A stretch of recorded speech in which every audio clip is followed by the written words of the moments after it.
6 മാസം മുമ്പ് ഹൈവേയിൽ തിരക്കുള്ള നഗരം. അതിന് സൈഡിലായി പാർക്ക് ചെയ്തിരിക്കുന്ന ഓടിക്കാർ. ഡ്രൈവർ സീറ്റിൽ ആരെയോ വെയിറ്റ് ചെയ്തിരിക്കുന്ന മട്ടിൽ ക്ഷമ തെറ്റി നിൽക്കുന്ന അലക്സ് ഇച്ചായൻ. ലണ്ടനിൽ ഒരു മീറ്റിംഗ് കഴിഞ്ഞ് ഫ്ലൈറ്റ് ഇറങ്ങി വരുന്ന വഴിയാണ് ചെക്കൻ. ഫോർമൽ കോട്ട് അഴിച്ച് ബ്ലാക്ക് ജാക്കറ്റ് ഷർട്ടിന്റെ പുറത്തോട് ധരിച്ചിട്ടാണുള്ളത്. കൂടെ റൈബനും. മുഖത്ത് സായി ഭാവം, കലിപ്പ് തന്നെ. റെയിൽവേ സ്റ്റേഷന്റെ പുറത്ത് ജെറിയെ വെയിറ്റ് ചെയ്ത് നിൽക്കുവാണ് ചെക്കൻ. ലവന് ഫ്ലൈറ്റ് മിസ്സായി, സോ ട്രെയിനിലാണ് വരുന്നത്. പറഞ്ഞ സമയവും അതിനപ്പുറം കഴിഞ്ഞിട്ടും അവനെ കാണാഞ്ഞിട്ട് ക്ഷമയുടെ നെല്ലിപ്പലക തെറ്റി നിൽക്കെ അലക്സ് ഫോൺ എടുത്ത് ഡയൽ ചെയ്തു. കോൾ അറ്റൻഡ് ആയതും എവിടെ പോയി കിടക്കുവാടാ? തെറി കേട്ട ജെറിയുടെ ചെവിന്ന് കിളികൾ കൂടുവിട്ട് പറഞ്ഞിരുന്നു. ഡാ, ഓ എന്റെ പൊന്ന് ഡാനി. അലക്സിനെ ചിലപ്പോഴൊക്കെ ജെറി ഡാനിന്നും വിളിക്കും. നീ ആ വോളിയം ഒന്ന് കുറയ്ക്ക്, മനുഷ്യന്റെ ചെവി പോയി. എന്നാടാ നിനക്ക്? 10 മിനിറ്റിനുള്ള 10ാമത്തെ വിളിയത്. പറഞ്ഞിങ്ങെത്താൻ ഇത് ഫ്ലൈറ്റ് അല്ല, ട്രെയിനാ. നീ ഒന്ന് ക്ഷമിക്കടാ ഉവേ. 5 മിനിറ്റ് കേട്ടോടാ. അലറിക്കൊണ്ട് അലക്സ് ഫോൺ കട്ട് ചെയ്തതും മറുവശത്ത് നിന്ന് ചെവിയിൽ വിരലിട്ട് കറക്കിക്കൊണ്ട് ജെറി. ഹോ, ഇവനൊക്കെ തെറിക്കുഴിയിലാണ് പെറ്റിട്ടത്. എന്നാ തെറിയാ ഇതിപ്പോ. 5 മിനിറ്റ് കഴിഞ്ഞിട്ട് എത്തിയില്ലെങ്കിൽ ലവൻ എന്നെ ശരിയാക്കും. എന്റെ കർത്താവേ. ഫോൺ സൈഡ് സീറ്റിലേക്ക് എറിഞ്ഞ് അലക്സ് വാച്ചിലേക്ക് നോക്കിയ ശേഷം ഒന്ന് ചിന്തിച്ച് കാറിന്റെ കീ ഒരു പോക്കറ്റിലിട്ടു. റൈബൺ വെച്ച് ഫോൺ ഇടത് പോക്കറ്റിലിട്ട് പുറത്തേക്ക് ഇറങ്ങി സ്റ്റേഷനിലേക്ക് നടന്നു. പോകും വഴി അവൻ ജാക്കറ്റിന്റെ ക്യാപ്പ് എടുത്ത് തലയിലേക്ക് ഇടാനും മറന്നില്ല. ഇതേ സമയം സ്റ്റേഷന്റെ പുറത്ത് ഒരു ഓട്ടോ വന്ന് നിന്നു. അതിൽ നിന്ന് വൈഷു ബാഗുമായി ഇറങ്ങി. തന്റെ കൂടെ പഠിച്ച പല്ലവിയുടെ മാരേജിന് റിസപ്ഷൻ കൂടി വരുന്ന വഴിയാണവൾ. വൈഷു, സമയം വൈകി, ഇനി 5 മിനിറ്റ് കൂടിയുള്ളൂ, നീ വേഗം പൊക്കോ. തമിഴ്നാട്ടിലാണ് ജനിച്ചതെങ്കിലും അവൾ കേരളത്തിലാണ് വൈഷുവിന്റെ കൂടെ നഴ്സിംഗ് എല്ലാം പൂർത്തിയാക്കിയത്. അതുകൊണ്ട് പച്ചവെള്ളം പോലെ പല്ലവി മലയാളം സംസാരിക്കും. പല്ലവിയോട് ബൈ പറഞ്ഞു വേഗത്തിൽ നടന്നുള്ളിലേക്ക് കയറിയതും ട്രെയിൻ വന്ന് നിർത്തിയിരിക്കുന്നത് കണ്ട് വേഗം അങ്ങോട്ടേക്ക് ഓടിയതും പെട്ടെന്ന് അവൾ ആരെയോ പോയി തട്ടിയിരുന്നു. ഇടിച്ചതും കയ്യിലുള്ള ഫോൺ നിലത്തേക്ക് ചിന്നിച്ചിതറി. കൂടെ അവളും ഒന്ന് വേച്ചു വീണെങ്കിലും അവൾ അപ്പം തന്നെ എഴുന്നേറ്റ് ഓടിയതും അതിനു മുന്നേ തന്നെ അവളെ ബലിഷ്ടമായ ഒരു കൈ തടഞ്ഞു നിർത്തിയിരുന്നു. ബെല്ലും ബ്രേക്കും ഇല്ലാതെ എങ്ങോട്ടാടി നീ ഓടുന്നേ? എന്റെ ഫോൺ എടുത്ത് തന്നേച്ചു പോ. തിരിഞ്ഞു നോക്കവേ വൈഷുവിന്റെ ചെവിയിൽ ആദ്യം കേട്ടത് അതാണ്. ട്രെയിൻ എടുക്കാനുള്ള ശബ്ദം അവിടെ മാകെ മുഴുകുന്നതിനോടൊപ്പം തന്നെ പതിയെ നീങ്ങാൻ തുടങ്ങിയത് കണ്ടതും ശരവേഗം അവൾ കുനിഞ്ഞ് തകർന്ന തരിപ്പണമായ ഫോൺ എടുത്ത് അവന്റെ കയ്യിൽ വെച്ചു കൊടുത്തു. അവളുടെ കരങ്ങൾ അവനിൽ നിന്ന് വെടിവെച്ച് ട്രെയിൻ അടുത്തേക്ക് ഓടി. കയ്യിൽ 2 പിളർപ്പായി കിടക്കുന്ന ഫോൺ കണ്ട് അവന്റെ കലിപ്പ് 10 മടങ്ങ് ഇരച്ചു കയറി വന്നതും ദേഷ്യത്തിൽ വിറപൂണ്ടവൻ ട്രെയിനിലേക്ക് കാലെടുത്ത് വെക്കാൻ ഒരുങ്ങുന്ന അവളെ കൈ ചുറ്റി പിന്നിലേക്ക് വലിച്ചതും തന്റെ സമ്മതമില്ലാത്ത ആ പ്രവൃത്തിയിൽ ഞെട്ടിത്തരിച്ചതും ഒരുമിച്ചായിരുന്നു. നിമിഷങ്ങൾക്കകം അവളുടെ മുഖത്ത് ദേഷ്യം നിറഞ്ഞു. അവൾ അവനെ തള്ളി മാറ്റി കടുത്ത സ്വരത്തിൽ തന്റെ പ്രതിഷേധം അറിയിച്ചു. ശബ്ദം കേട്ട് ചുറ്റും പലരും അവർക്കടുത്തായി കണ്ണുപായിച്ചെങ്കിലും അവൾ അതിനു മുന്നേ ഓടി ട്രെയിനിലേക്ക് കയറിയിരുന്നു. അലക്സിനെ തിരിഞ്ഞു നടഞ്ഞ ജെറി ആ കാഴ്ച കണ്ടാണ് അവന്റെ അടുത്തേക്ക് എത്തിയത്. ഡാ, എന്നാണ് പ്രശ്നം? അവൾ എന്താ ഇപ്പൊ ചെയ്തത്? ഇതേ സമയം അലക്സിന്റെ മുഖം വലിഞ്ഞു മുറുകി കണ്ണുകൾ രക്തവർണ്ണമായി മാറിയിരുന്നു. ദേഷ്യത്തിൽ അവന്റെ നാടിഞ്ഞരമ്പുകൾ വലിഞ്ഞു മുറുകിയതും അവൻ കാറ്റുപോലെ വേഗത്തിൽ ട്രെയിനിന് പിന്നാലെ ഓടി അതിൽ കയറിയിരുന്നു. പുറത്ത് അവന്റെ കാർ കിടപ്പുണ്ടെന്നല്ലാതെ ലവന്റെ പൊടി പോലും കാണുന്നില്ല. ഈ ലഗേജ് ഒക്കെ ഒന്ന് ഡിക്കിൽ വെക്കണമെങ്കിൽ അവൻ ഡോർ ലോക്ക് ചെയ്ത് ആ കീയും കൊണ്ടാ പോയത്. ഇവനിത് എന്തുവായി കാണിച്ചേ? വിളിച്ചിട്ട് ഫോണും കിട്ടുന്നില്ല.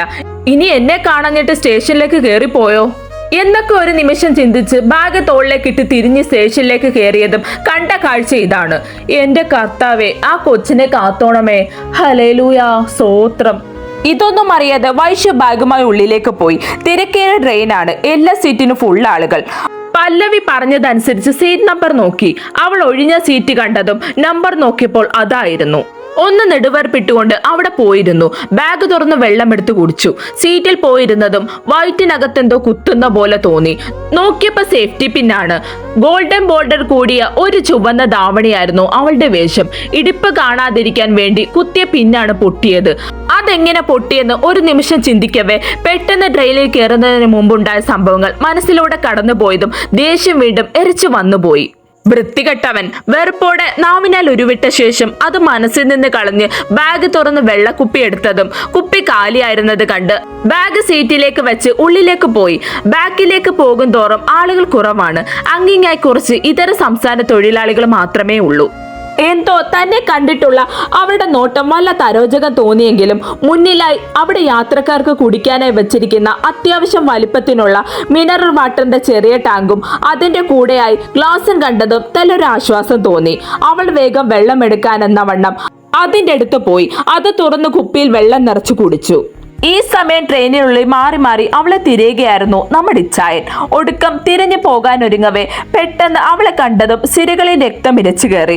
ഷർട്ടിന്റെ കൈ മേളിലോട്ട് തുരുത്തു കയറ്റി അവൾക്കടുത്തേക്ക് പോകവേ പിന്നിൽ നിന്ന് എന്തു ഭംഗിയാണടാ, നോക്കിയേ, കണ്ടിട്ട് എന്തൊക്കെയോ തോന്നുന്നു. വെള്ളം കുടിച്ചോണ്ടിരിക്കെ പെട്ടെന്ന് കാതടപ്പിക്കുന്ന ശബ്ദത്തിൽ ഒരാൾ അവളുടെ കാലിന്റെ മുന്നിലേക്ക് വീണു. ഞെട്ടിപ്പോയ അവൾ കയ്യിലുള്ള കുപ്പി മുറുക്കെ പിടിച്ച് മുന്നിലേക്ക് നോക്കി. നിലത്ത് കിടക്കുന്ന അയാളിലേക്ക് നോട്ടം പോയി.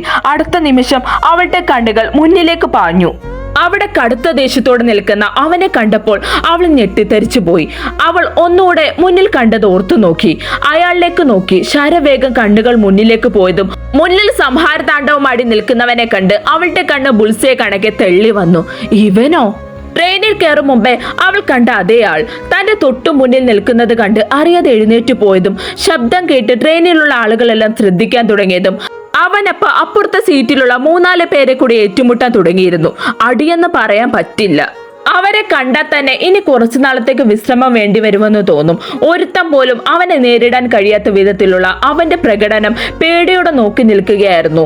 അതിനിടയിൽ ഒരാൾ ട്രെയിനിന്റെ ചങ്ങല വലിച്ച് പുറത്തേക്ക് ഇറങ്ങിയതും പിന്നാലെ ബാക്കിയുള്ളവരും അവിടെ നിന്ന് ഓടിപ്പോയതും കണ്ട് അവൾ പെട്ടെന്ന് ഞെട്ടി തിരിഞ്ഞതും തൊട്ടു മുന്നിലായി തന്നെ കത്തുന്ന കണ്ണാലെ നോക്കുന്ന 2 പൂച്ചക്കണ്ണുകൾ.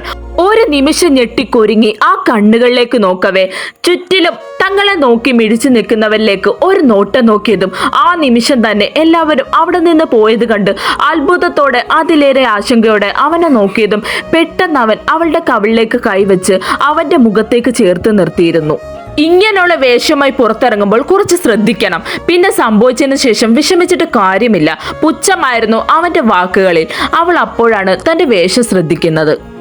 എന്നെ അടിച്ചിട്ട് അത്രയും ധൈര്യത്തോടെ എന്റെ മുന്നിൽ നിന്ന് എന്നെ വെല്ലുവിളിക്കാൻ കഴിഞ്ഞല്ലോ. ആരാണ് നേരിടേണ്ടതെന്ന് ആദ്യം മനസ്സിലാക്കിക്കോ. ഇവിടെ നിന്റെ ഇഷ്ടത്തിന് എന്ത് ചെയ്യാമെന്ന് കരുതണ്ട. ഇനി ഒരിക്കൽ കൂടി എന്റെ പരിധി കടന്നാൽ പിന്നെ നിനക്ക് മുന്നിൽ എപ്പോഴും ഞാൻ ഉണ്ടാകും, ഓർത്തു വെച്ചോളൂ. അവൻ അവളുടെ കവിളിൽ മുറുക്കി പിടിച്ച് ദേഷ്യത്തോടെ പറഞ്ഞതും ആ പറച്ചിൽ അവളെ വല്ലാതെ വേദനിപ്പിച്ചത് ഒരുമിച്ചായിരുന്നു. അവൾ അവനെ ശക്തമായി അകറ്റി മാറ്റി. അതിന്റെ ആഘാതത്തിൽ അവൻ 2 അടി പിന്നിലേക്ക് നീങ്ങി. ദേഷ്യത്തോടെ വീണ്ടും അവൾക്ക് നേരെ വരാനൊരുങ്ങിയതും തൊട്ടുപോകരുത്. നിനക്കൊക്കെ തോന്നുമ്പോഴൊക്കെ എന്റെ പരിധി ലംഘിക്കാമെന്ന് കരുതണ്ട. പിന്നെ മര്യാദയ്ക്ക് സംസാരിക്കണം. വായും തോന്നുന്നതെല്ലാം വിളിച്ചു പറഞ്ഞാൽ ഞാൻ കേട്ടു നിൽക്കുമെന്ന് കരുതണ്ട. പലരെ നീ കണ്ടിട്ടുണ്ടാകും, പക്ഷേ ഈ വൈഷ്ണവി ആ കൂട്ടത്തിൽ പെട്ടവളല്ല. അത് മനസ്സിലാക്കി പെരുമാറിക്കോ.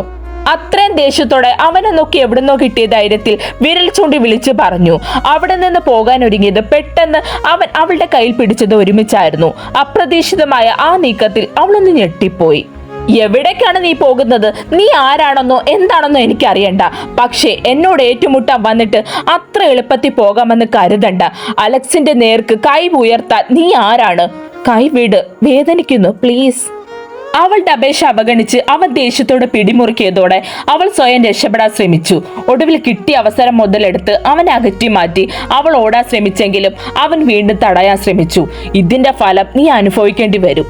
അവന്റെ വാക്കുകൾ കേട്ട് അവൾ ഒരു നിമിഷം ഭയന്നുപോയി. എന്നാൽ അടുത്ത നിമിഷം അവൾ സർവ്വധൈര്യം എടുത്ത് അവനെ അകറ്റി മാറ്റി. അപ്പോഴേക്കും സ്റ്റേഷൻ എത്തിയെന്ന് അറിയിപ്പ് മുഴങ്ങി. കിട്ടിയ അവസരം മുതലെടുത്ത് അവൾ സീറ്റിൽ നിന്ന് ബാഗ് എടുത്ത് വേഗത്തിൽ ട്രെയിനിൽ നിന്നിറങ്ങി പുറത്തേക്കോടി. അതിനുശേഷം ഇന്നാണ് ഞാൻ അവനെ കാണുന്നത് എന്നത്രയും ഒരു നെടുവേർപ്പോടെ പറഞ്ഞു നിർത്തി അപ്പുവിനെ നോക്കിയതും അവളാകെ വണ്ടറടിച്ച് നിൽക്കുവാണ്. ഓഹോ, അപ്പൊ അങ്ങനെയൊക്കെയാണ് കാര്യങ്ങൾ. ആള് കൊള്ളാലോ. എന്തായാലും ചേച്ചി അവനിട്ട് 2 പൊട്ടിച്ചത് എനിക്കിഷ്ടായി.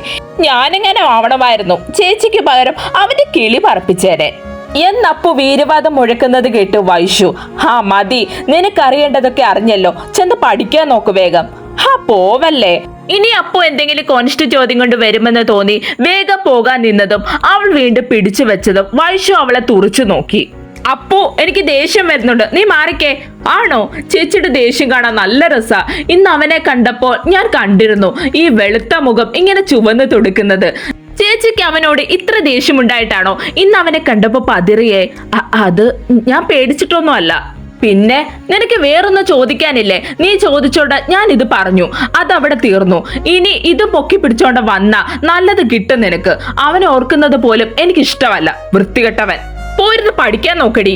അവനോടുള്ള ദേഷ്യം വെറുപ്പും ഒരുപോലെ മനസ്സിൽ കുമിഞ്ഞുകൂടി വന്നതും അവൾ അപ്പുവിനെ കൈ തട്ടി മാറ്റി ദേഷ്യത്തിൽ അത്രയും പറഞ്ഞ് ഉടുത്തു മാറാനുള്ള ഡ്രസ്സ് എടുത്ത് ബാത്റൂമിലേക്ക് കയറവേ പിന്നിൽ നിന്നവൾ ചേച്ചി ഞാൻ എടുത്തോളാം എന്നൊരാക്കലോടെ പറയുന്നത് കേട്ടതും അവൾ അത് കാര്യമാക്കാതെ വിട്ടിരുന്നു. മനസ്സിലേക്ക് ഇന്നുണ്ടായ സംഭവം മുഴുവൻ ഓടിയെത്തിയതും അവനോട് വല്ലാത്ത ദേഷ്യം തോന്നി അവൾക്ക്. അത്രയും ആൾക്കാരുടെ മനസ്സിൽ തന്നെ കുറിച്ചുണ്ടായ മനോഭാവം എന്താണെന്ന് ഓർത്തതും ദേഷ്യവും സങ്കടവും ഇരട്ടിയായി വന്നതും അതിന്റെ ഫലം എന്നോണം കണ്ണുകൾ ഈറനണിഞ്ഞതും അത് വാശിയോട് തുടച്ചു മാറ്റി കുളിക്കാൻ ഒരുങ്ങി.